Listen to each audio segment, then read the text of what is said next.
ఏఐను విద్యార్థులు టూల్గా మార్చుకోవాలని సిబిఐ మాజీ జాయింట్ డైరెక్టర్ లక్ష్మీనారాయణ సూచించారు. హైదరాబాద్లో Delhi public school, Pallavi group of schools 10వ తరగతి ప్రతిభా పురస్కారాల ప్రదానోత్సవానికి ఆయన హాజరయ్యారు.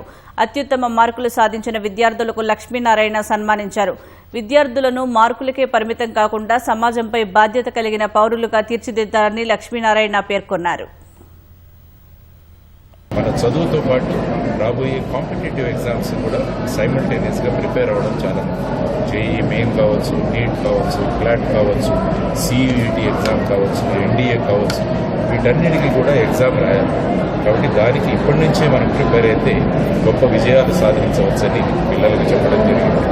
దానితో పాటు పిల్లలకి ఈ 2 సంవత్సరాలు కూడా కొత్తగా ఆర్టిఫిషియల్ ఇంటెలిజెన్స్ అన్న ఒక ప్రమాదం కూడా వచ్చింది. ఎందుకంటే ఆర్టిఫిషియల్ ఇంటెలిజెన్స్ ప్రతి ఒక్కటి దానికి సమాధానాలు ఇస్తుంది. కానీ పిల్లలు ఆర్టిఫిషియల్ ఇంటెలిజెన్స్ని ఒక టూల్గా ఉపయోగించుకోవాలి.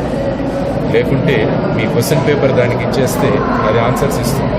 కానీ మీరు ఆర్టిఫిషియల్ ఇంటెలిజెన్స్ని అడగాలి ఏంటంటే ఇండియాలో టఫెస్ట్ క్వశ్చన్ పేపర్ మాకు తయారు చేసి ఇవ్వని అడగాలి.